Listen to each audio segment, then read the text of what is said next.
Sir ನಮಸ್ತೆ. ನಮಸ್ತೆ madam.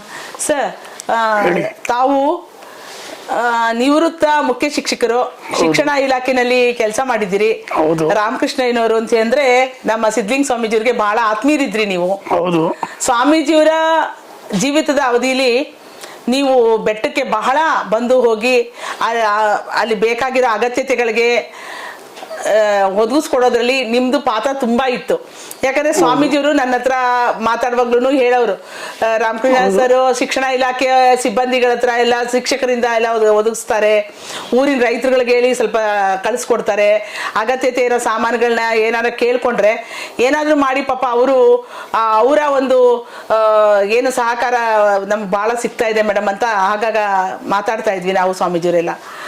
ಹಾಗಾಗಿ ಸಿದ್ಧಯೋಗಾನಂದ ಸ್ವಾಮೀಜಿಯವರ ನಿಮ್ಮ ಬಾಂಧವ್ಯ, ಅವಿಸ್ಮರಣೀಯ ದಿನಗಳು, ನಡೆದಂತಹ ಮರೆಯಲಾದ ಘಟನೆಗಳು ಏನಾದ್ರೂ ಇದೆ ದಯವಿಟ್ಟು ತಾವು ಹಂಚ್ಕೊಳ್ಬೇಕು ಈ ಪರಿಸ್ಥಿತಿಲಿ ಅಂತ ಹೇಳಿ ಈ ಒಂದು ಸಂದರ್ಭದಲ್ಲಿ ಅಂತ ಕೇಳ್ಕೊಳ್ತೇನೆ. ಹೌದು ಮೇಡಮ್, ಹೌದು. ಸಿದ್ಧಾನಂದ ಸ್ವಾಮೀಜಿಗಳು ಬಹಳ ಆತ್ಮೀಯತೆ ಇತ್ತು ನಮಗೂ ಅವ್ರಿಗೂ. ನಾನು ಬರಗೂರು ಶಾಲೆಯಲ್ಲಿ ಶಿಕ್ಷಕನಾಗಿದ್ದೆ. ಆಗ ಇಲ್ಲಿ ಇದೇ ದಾರಿಯಲ್ಲಿ ಹೋಗೋದು ಬರೋದು, ರಸ್ತೆಯಲ್ಲಿ ಹೋಗಿ ಬರೆಯೋನಿ. ಅದಕ್ಕಿಂತ ಮುಂಚೆಯಿಂದನೂ ಪರಿಚಯ. ಯಾವುದೇ ಒಂದು ಕಷ್ಟ ಸುಖಗಳನ್ನು ಹೇಳ್ತಾಯಿದ್ರು. ಅನೇಕ ಕಾರ್ಯಕ್ರಮಗಳಲ್ಲಿ ಅವರು ಭಾಗಿಯಾಗ್ತಿದ್ರು. ಈ ಮಠದ ಬಗ್ಗೆ ಹೇಳೋದಾದರೆ ಕಾಯಕಯೋಗಿಗಳವರು ಎಷ್ಟೇ ಒಂದು ಮಠದ ಕಾರ್ಯಗಳನ್ನು ಮಾಡಬೇಕಾದ್ರೆ ತಾವೇ ಸ್ವತಃ ಅವರೇ ಮಾಡ್ಕೊಳ್ತಾಯಿದ್ರು. ಒಂದು ವಾಹನ ರಿಪೇರಿ ಆಗಲಿ, ಎಲೆಕ್ಟ್ರಿಕ್ ಕೆಲಸ ಆಗಲಿ, ಇನ್ನೊಂದು ಮತ್ತೊಂದನ್ನು ಸ್ವತಃ ಮಾಡ್ತಕ್ಕಂಥದ್ದು, ಕಲ್ಲುಗಳನ್ನು ಹೊಡಿತಕ್ಕಂಥ ಕೆಲಸವನ್ನು ಮಾಡೋರು. ಯಾಕೆ ಸ್ವಾಮೀಜಿ ನೀವು ಹೀಗೆ ಅಂದರೆ, ಬನ್ನಿ ಹೇಳ್ತೀರ ನಮ್ಮ ಮಠದ ಪರಿಸ್ಥಿತಿ ಹೀಗಿದೆ, ನಾವೆಲ್ಲ ಹಣಕಾಸಿನಲ್ಲಿ ಇನ್ನೂ ಮುಂದುವರೆದಿಲ್ಲ, ಅದರಿಂದ ನಾವೇನು ಕೈಲಾದಷ್ಟು ಅದೆಲ್ಲ ಉಳಿತಾಯ ಮಾಡಿ ಏನೋ ಒಂದು ನಾವು ಮಠ ಏಳಿಗೆಗಾಗಿ ದುಡಿಬೇಕು ಅಂತೇಳಿ ಹಗಲಿರುಳು ದುಡಿತಾಯಿದ್ರು. ಯಾರಾದರೂ ಭಕ್ತರು ಬಂದರೆ ಆ ಭಕ್ತರುಗಳನ್ನು ಕೇಳಿ ಅವರಿಂದ ಸಹಾಯ ಪಡೀತಾಯಿದ್ರು. ಮತ್ತು ಆರ್ಥಿಕವಾಗಿ ಕೆಲವ್ರನ್ನ ಭಕ್ತರುಗಳನ್ನು ಕರೆಸಿ ಅವರಿಂದ ಒಂದು ಸಹಾಯವನ್ನು ಪಡೀತಾಯಿದ್ರು. ಈ ಒಂದು ಹೀಗೆ ನಡೀತಾ ಇರಬೇಕಾದ್ರೆ ಅನೇಕ ಸಂದರ್ಭಗಳಲ್ಲಿ ಒಂದು ಕೆಲಸ ಮಾಡಬೇಕಾದ್ರೆ ಮೊದಲಿಗೆ ಇದು ನೀರಿನ ವ್ಯವಸ್ಥೆನೇ ಇರಲಿಲ್ಲ. ಈ ಮಠದಲ್ಲಿ ನೀರಿಗೆ ತುಂಬ ತೊಂದರೆ ಇತ್ತು. ಬೆಟ್ಟದ ಮೇಲೆಗೆ ನೀರನ್ನು ಒತ್ತು ತಗೊಂಡು ಹೋಗ್ಬೇಕಾಗತ್ತಂಥ ಪರಿಸ್ಥಿತಿ ಇತ್ತು. ಆವಾಗ ಒಂದು ಸಂಪು ಮಾಡಬೇಕು ಅಂತ ಹೇಳಿ ವ್ಯವಸ್ಥೆ ಮಾಡಿದ್ರು. ಆಗ ಸಂಪು ವ್ಯವಸ್ಥೆ ಹೇಗೆ ಮಾಡೋದು, ಇದು ನಮ್ಗೆ ಆರ್ಥಿಕವಾಗಿ ಭಾಳ ಸಹಾಯ ಇಲ್ಲ ಅಂತ ಒಬ್ಬೊಬ್ಬರು ಒಂದೊಂದು ವಸ್ತುಗಳನ್ನು ಭಕ್ತರಿಂದ ಸಹಾಯ ಪಡೆದು ಈ ಒಂದು ನೀರಿನ ವ್ಯವಸ್ಥೆ ಮಾಡೋಕ್ಕೆ ಒಂದು ಸಂಪು ಕಟ್ಟಬೇಕು ಅಂತ ಅಂದಾಗ ಕೆಲವರು ದಾನಿಗಳಿಂದ ಕಲ್ಲು ಒಬ್ಬರು ದಾನಿ ಕೊಟ್ಟರು, ಸಿಮೆಂಟ್ ಒಬ್ಬರು ಕೊಡಿಸಿರು. ಹೀಗೆ ಅನೇಕ ವಸ್ತುಗಳನ್ನೆಲ್ಲ ಕ್ರೋಢೀಕರಿಸಿ ಮೊದಲು ಬಾರಿಗೆ ಆ ಬೆಟ್ಟದ ಹತ್ರನೇ ಒಂದು ಕಲ್ಲಿಂದ ಸಂಪು ಮಾಡಿ ಆ ನೀರನ್ನು ಮೇಲಕ್ಕೆ ತಗೊಂಡು ಹೋಗಬೇಕಂತ ವ್ಯವಸ್ಥೆಯನ್ನು ಮಾಡಿಕೊಂಡ್ರು. ಹೀಗೆ ಭಾಳ ಕಷ್ಟಜೀವಿ. ಮತ್ತು ಈ ಒಂದು ಶಾಲೆಯನ್ನು ಪ್ರಾರಂಭ ಮಾಡಬೇಕು ಅಂತೇಳಿ ಅನೇಕ ಬಡ ಮಕ್ಕಳು ಇಲ್ಲಿದ್ದಾವೆ, ಶಾಲೆ ಪ್ರಾರಂಭ ಮಾಡಬೇಕು ಅಂಥೇಳಿ ಕ್ಷೇತ್ರ ಶಿಕ್ಷಣಾಧಿಕಾರಿಗಳನ್ನು ಭೇಟಿ ಮಾಡಿದಾಗ ಕ್ಷೇತ್ರ ಶಿಕ್ಷಣಾಧಿಕಾರಿ ಹೇಳಿರು ನೀವು ಪ್ರೈವೇಟೇ ಒಂದು ಸ್ಕೂಲನ್ನು ಓಪನ್ ಮಾಡಿ, ಯಾಕೆ ನೀವು ನಮ್ಮ ಸರ್ಕಾರದ ಸ್ಕೂಲನ್ನು ತೆರಿತೀರಾ ಅಂತ.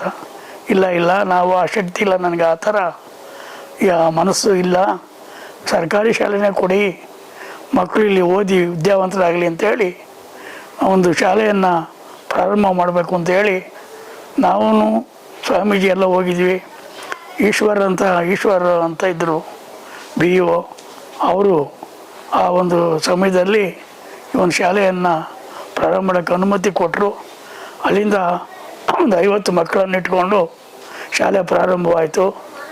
ಪ್ರತಿ ಕಾಯಕ ಅವ್ರದ್ದು ಏನಂದರೆ ಒಂದು ವ್ಯಸವ ಮಾಡಿಕೊಂಡಿದ್ರು.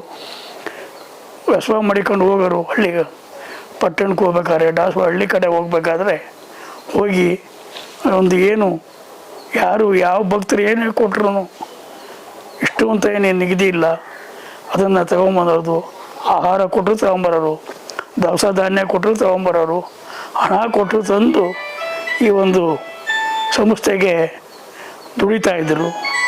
ಕಷ್ಟಜೀವಿಗಳು, ಕಾಯಕ ಯೋಗಿಗಳು ಅದನ್ನು ಹಾಗೆ ಮುಂದುವರ್ಸ್ಕೊಂಡು ಬಂದು ಉತ್ತಮವಾಗಿ ಈ ಒಂದು ಮಠ ಈ ಒಂದು 50-60 ಮಕ್ಕಳು ಆಗಿ ಒಂದು ಶಾಲೆ ಪ್ರಾರಂಭವಾಗಿ ನಡೀತಾ ಇತ್ತು. ಅಷ್ಟರಲ್ಲಿ ಅನೇಕ ಸಮಸ್ಯೆಗಳು ಬಂದು ಅವರು ಮಾನಸಿಕವಾಗಿ ಒಂದು ಮಾನಸಿಕ ಸ್ಥಿತಿಯಲ್ಲಿ ವ್ಯತ್ಯಾಸ ಆಗಿ ಹೇಳ್ಕೊಳೋರು.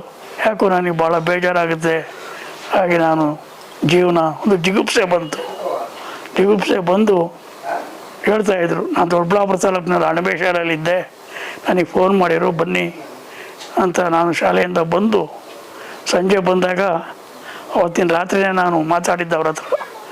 ಸಂಜೆ ಎಲ್ಲ ಮಾತಾಡ್ತಾ ಕುಂತ್ಕೊಂಡು ಏನೋ ಕಷ್ಟ ಸುಖಗಳೆಲ್ಲ ಹೇಳಿದರು. ಆಯಿತು ಬೆಳಗ್ಗೆ ಬರ್ತೀನಿ ಬುದ್ಧಿ, ನಾನು ಹೋಗ್ತೀನಿ ಅಂದೆ. ಹೋಗ್ಬಿಟ್ಟು ಬೆಳಗ್ಗೆ ಭಾವಗರಿಂದೆ. ಆದರೆ ಬೆಳಗ್ಗೆ ಎಷ್ಟೊತ್ತಿಗೆ ಅವರು ಶಿವೈಕ್ಯರಾಗ್ಬಿಟ್ಟಿದ್ರು. ಹಾಗೆ ತನ್ನ ಒಂದು ಏನು ಸ್ವಾಮೀಜಿಗಳು ಒಂದು ಆಸೆ ಇತ್ತು ಅದೆಲ್ಲ ನಡೀತಾ ಇತ್ತು. ಇನ್ನು ಮುಂದೆ ಇನ್ನೂ ಒಳ್ಳೆಯದಾಗುತ್ತೆ, ಇಲ್ಲಿ ಇನ್ನೂ ಮುಂದುವರಿಯುತ್ತೆ ಅಂತಕ್ಕಂಥ ಅಭಿಪ್ರಾಯವನ್ನು ತಿಳಿಸೋರು. ಜಾತ್ರೆ ಆಗ್ಬೋದು, ತೇರಾಗ್ತದೆ, ಎಲ್ಲ ಅವ್ರ ಕಾಲದಲ್ಲಿ ಆಗಿತ್ತು. ತೇರು ನಡೀತಾಯಿತ್ತು. ತೇರು ತಯಾರು ಮಾಡಬೇಕಾದ್ರೆ ತೋಪೈನವರೆಲ್ಲ ಇದ್ದಾರೆ.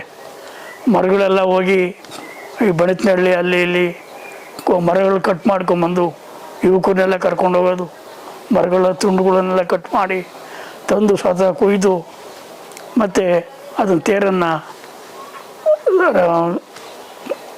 ಇದು ಮಾಡಿದ್ರು, ಏನು ತಯಾರು ಮಾಡಿದ್ರು, ಸಿದ್ಧತೆ ಮಾಡಿದ್ರು. ಈ ಬಿಲ್ಡಿಂಗ್ಗಳು ಕಟ್ಟಬೇಕಾದ್ರೆ ಎಲ್ಲ ಅಲ್ಲಿ ಈ ಕಡೆ ಹೋಗಿ ಎಲೆಕ್ಟ್ರಿಕ್ ಕಂಬಗಳೆಲ್ಲ ವೇಸ್ಟ್ ಆಗಿದ್ದರೆ ಈ ಹಳ್ಳಿಗಳ ಕಡೆ ಲೈನ್ಗಳು ಹಳೇದಾಗ್ಬಿಟ್ಟು ನಿಂತೋಗಿರೋವು. ಅಂಥವು ಇದ್ದಾಗ ಇಂಜಿನಿಯರ್ನ ಕಂಡು ಆ ಎಲೆಕ್ಟ್ರಿಕ್ ಲೈನ್ಗಳು ಕಂಬಗಳನ್ನೆಲ್ಲ ಕಿತ್ಕೊಂಬಂದು ಈ ಶೀಟ್ಗಳು ಹಾಕೋದಕ್ಕೆ ಬಳಸ್ತಾಯಿದ್ರು. ಹೀಗೆ ಹಣ ಇಲ್ದಿದ್ದಾಗ ಯಾವುದೋ ರೂಪದಲ್ಲಿ ಇವೆಲ್ಲ ಸಂಗ್ರಹಿಸ್ಕೊಂಡು ದಾನಿಗಳಿಂದ ಪಡೆದು ಒಂದು ಉತ್ತಮ ಪರವಾಗಿಲ್ಲಪ್ಪ ಒಂದು ಮಟ್ಟಕ್ಕೆ ಬಂದಿದೆ ಅಂತಕ್ಕಂಥ ಒಂದು ವ್ಯವಸ್ಥೆಯನ್ನು ನಮ್ಮ ಒಣಕಲ್ ಮಠವನ್ನು ಮುಂದುವರಿಸಿದರು. ಧನ್ಯವಾದಗಳು ಸರ್. ಧನ್ಯವಾದಗಳು. ಸ್ವಾಮೀಜಿಯವರ ಒಂದು ಪುಣ್ಯಸ್ಮರಣೆ ದಿನ ಇವತ್ತು 13ನೇ ವರ್ಷದ ಪುಣ್ಯಸ್ಮರಣೆಯನ್ನು ಮಾಡ್ತಾ ಇದ್ದೀವಿ. ಇದೇ ಅವ್ರ ಪೂಜೆ ಅಂದ್ಕೊಳ್ತಿದ್ವಿ. ನಿಮ್ಮ ಏನು ಈಗ ನುಡಿಗಳಿದ್ದಾವೆ ಅವೇ ಅವರಿಗೆ ಪೂಜೆ ಅಂತ ಅಂದ್ಕೊಳ್ತಿದ್ದೀವಿ. ಅವ್ರನ್ನ ಇದು ನಮ್ಮ ಮಠದ ಭಕ್ತರಾಗಿ ನಾವು ಮಾಡಬೇಕಾಗಿರೋದು ಇದು. ಅವ್ರನ್ನ ಬರೀ ಪೂಜೆ ಮಾಡೋದು ಅಷ್ಟೇ ಅಲ್ಲ, ಅವ್ರು ಮಾಡಿರೋ ಕಾಯಕಗಳನ್ನ ಅವ್ರು ನಡೆದು ಬಂದ ದಾರಿಯನ್ನು ನೆನೆಸ್ಕೊಂಡು ಅವ್ರನ್ನ ಸ್ಮರಣೆ ಮಾಡ್ತಾ ಇದ್ದೀವಿ ಇವತ್ತು. ಇದು ಸಹ ಅವರ ಪೂಜೆನೇ ಅನ್ಕೊಂಡು ಸ್ವಾಮೀಜಿಯವರ ಅವರ ಸ್ಥಾನದಲ್ಲಿ ಇವತ್ತು ಸ್ವಾಮೀಜಿಯವರು ಕುತ್ಕೊಂಡಿದ್ದಾರೆ. ಅವರ ಒಂದು ಉಪಸ್ಥಿತಿನೂ ನಮ್ಮ ಲಿಂಗೈಕ್ಯ ಆಗಿರುವಂತಹ ಸ್ವಾಮೀಜಿಯವರು ಸಹ ಇಲ್ಲಿ ಉಪಸ್ಥಿತಿ ಇದ್ದಾರೆ ಅನ್ನೋದೇ ಭಾವನೆಯಲ್ಲಿ ಇವತ್ತು ನಾವು ಮಾತಾಡ್ತಾ ಇದ್ದೀವಿ. ನಮ್ಮ ಸ್ವಾಮೀಜಿಯವರ ಆಶೀರ್ವಾದ, ಒಣಕಲ್ ಮಲ್ಲೇಶ್ವರನ ಆಶೀರ್ವಾದ ತಮಗೂ ತಮ್ಮ ಕುಟುಂಬಕ್ಕೂ ಇರಲಿ ಅಂತ ಹೇಳಿ ನಾನು ಭಗವಂತನಲ್ಲಿ ಪ್ರಾರ್ಥನೆ ಮಾಡ್ತೀನಿ ಸರ್. ನಮಸ್ತೆ.